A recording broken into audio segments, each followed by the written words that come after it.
Hey everybody, I had some people reach out to me on social media and ask for some extra pictures, maybe some video of the car, a little bit more info on the modification process. So kind of thought we just got it cleaned up. I thought it'd be kind of a fun project for me and my son to do. So my wife always teases that I talk too much, so I'll try and keep this short and tell you just the good info. But basically kind of just like a little background about me and RUF and why I wanted to do this car.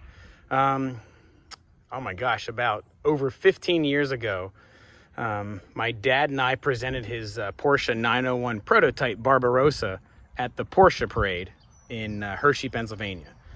And on the show field, his 901 prototype was parked next to a beautiful blue early production 901, and that car was owned by Autohaus RUF.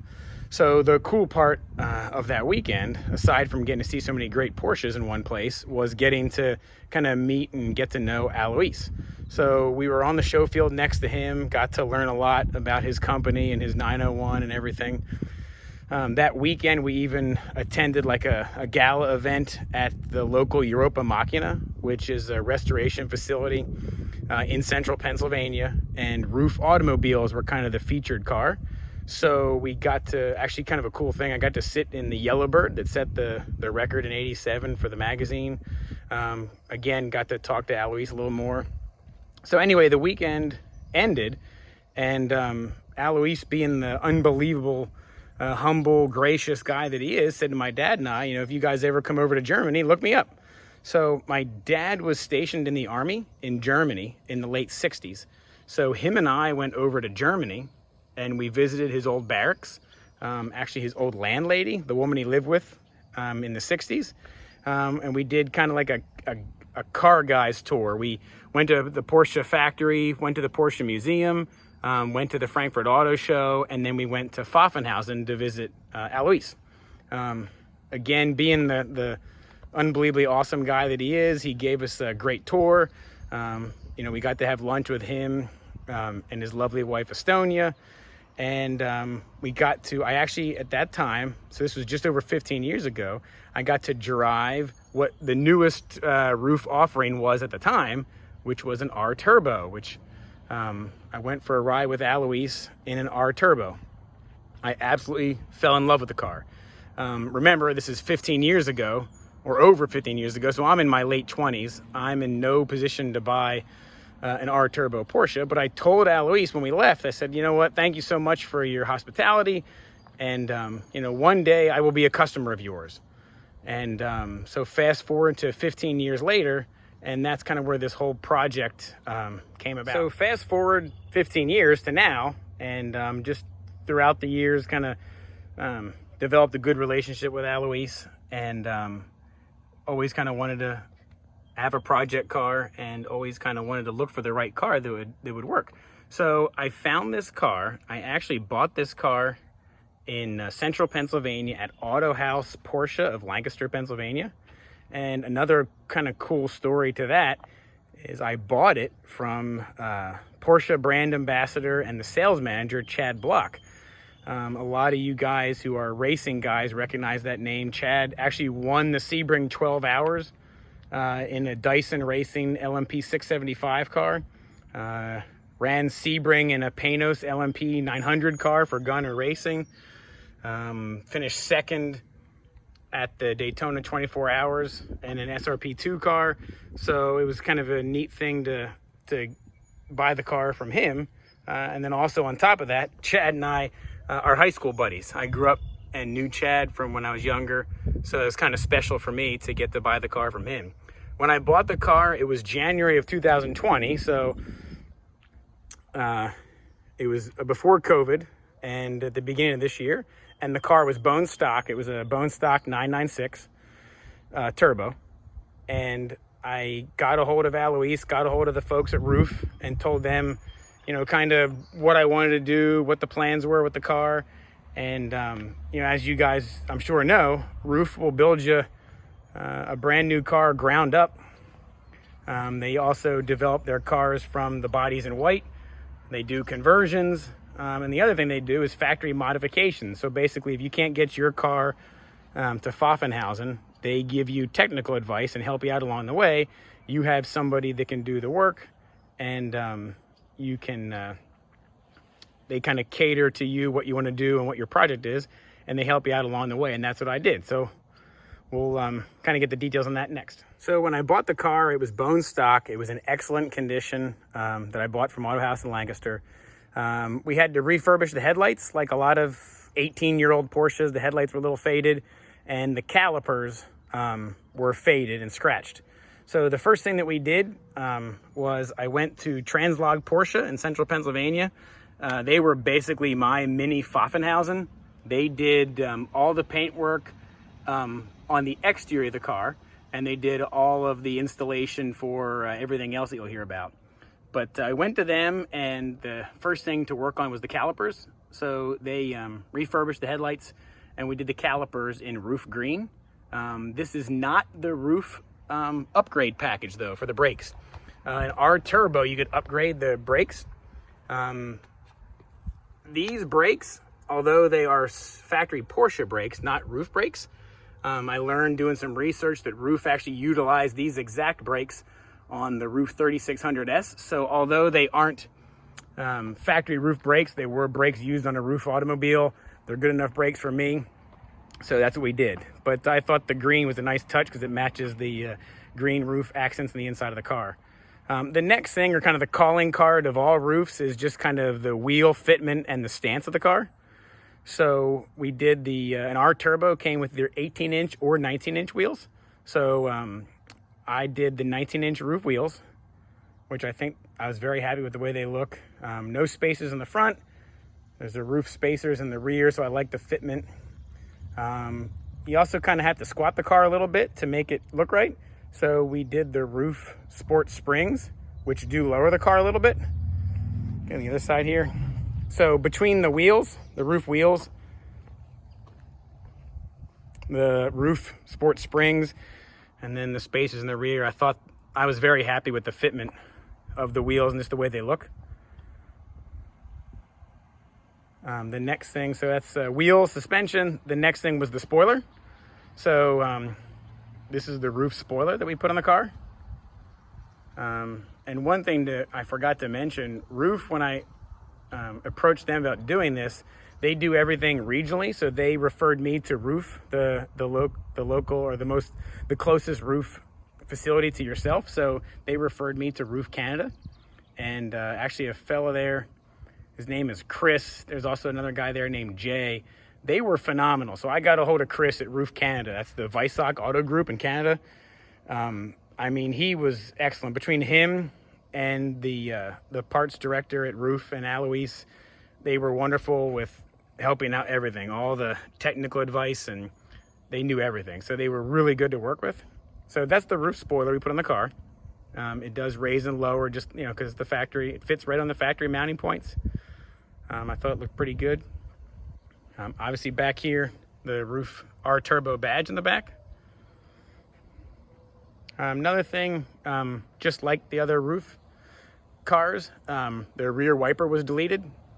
And actually another shout out here to bumperplugs.com.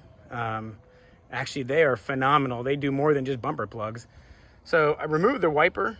That little cap there is Arctic silver, which matches the color of the car.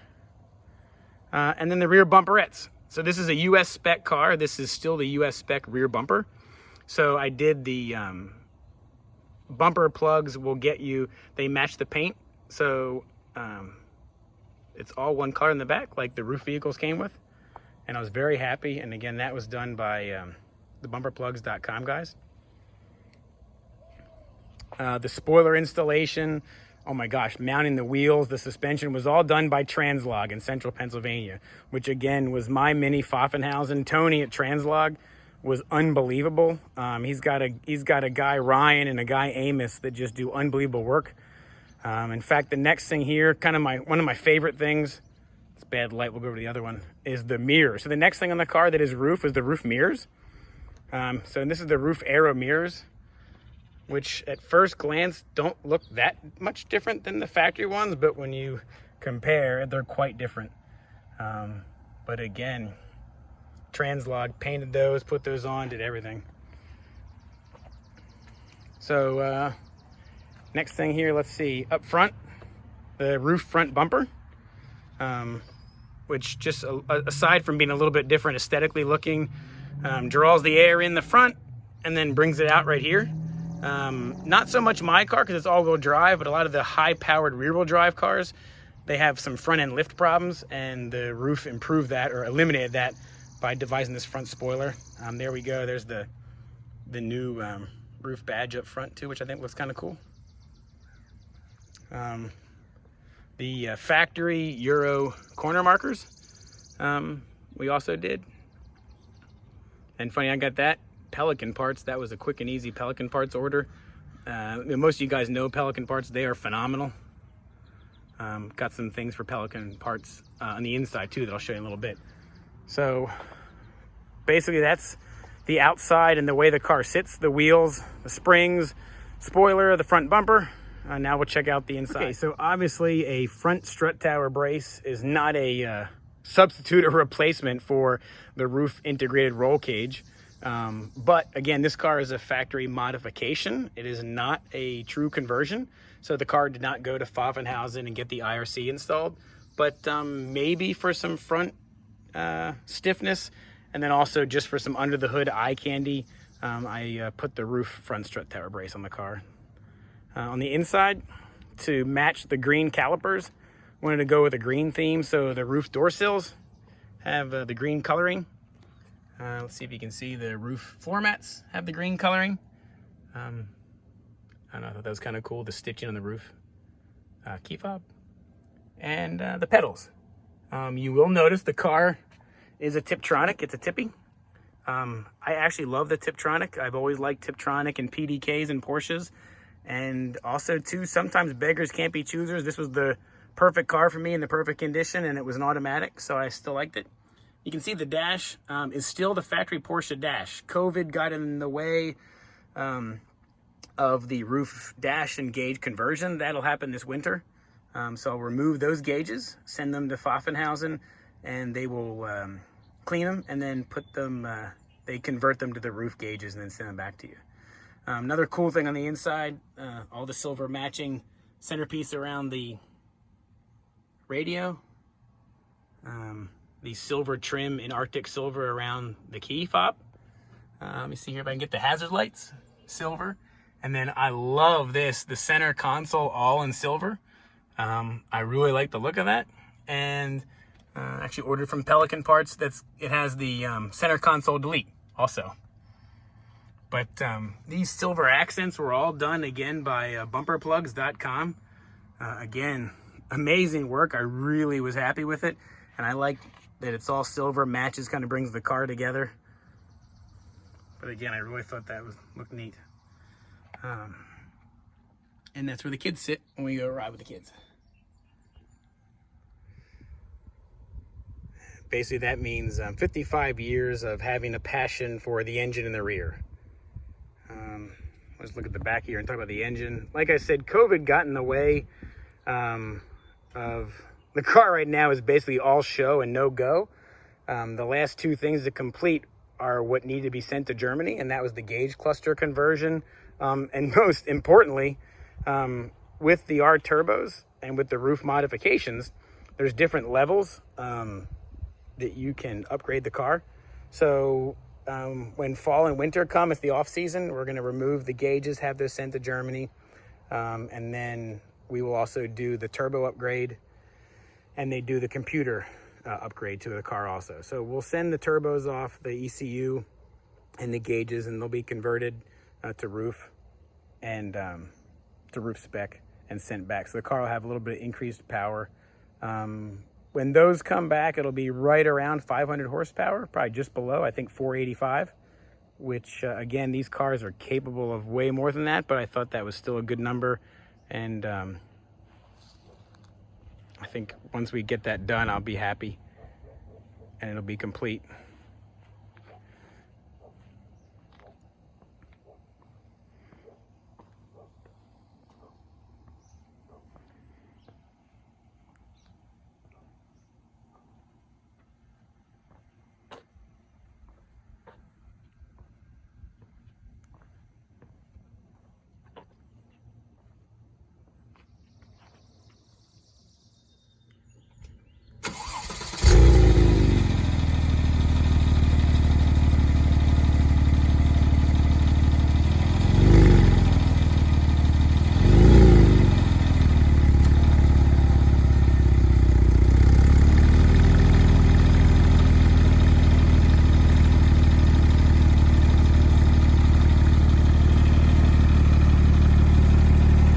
last thing to show you that's, again, a little more show than go, but kind of a neat thing. I forgot to mention earlier, the mirrors are very hard to come by. And I got to give a shout out Arling Wang at R Strada. And you guys know the online community for these cars is excellent. All the online people were wonderful with helping me. There's a fellow named Al that is kind of the R Turbo guru, and he did a lot of help. He did a lot of help with me getting those. And R Strada was getting the mirrors. R Strada is kind of an authorized roof vendor here in the States, so I worked with them a little bit, and then worked mainly with RUF in Canada and then in Pfaffenhausen. But again, a little more show than go, but I thought this was kind of neat. The RUF wallet that holds your insurance and registration card is kind of a nice touch. And then also too, same thing with the owner's manual here, which I thought was kind of neat. Let's see here, trying to do this one-handed. So the paperwork and the books, pen. Just a nice little touch for shows. So the last thing is where she sleeps, in the garage. And actually, I love the green car cover. I actually got that from Richard at RUF UK. And Richard's actually the same guy that got me the RUF owner's manual wallet that was in the glove box, which I thought was really neat. So between RUF Canada, RUF UK, R Strada, and then RUF in Pfaffenhausen, and Aloise's help, got a lot of help buying the car from my buddy Chad, and then having Translog here in Porsche be my little mini Pfaffenhausen was a really cool experience. So anyway, talk to you guys later. Bye.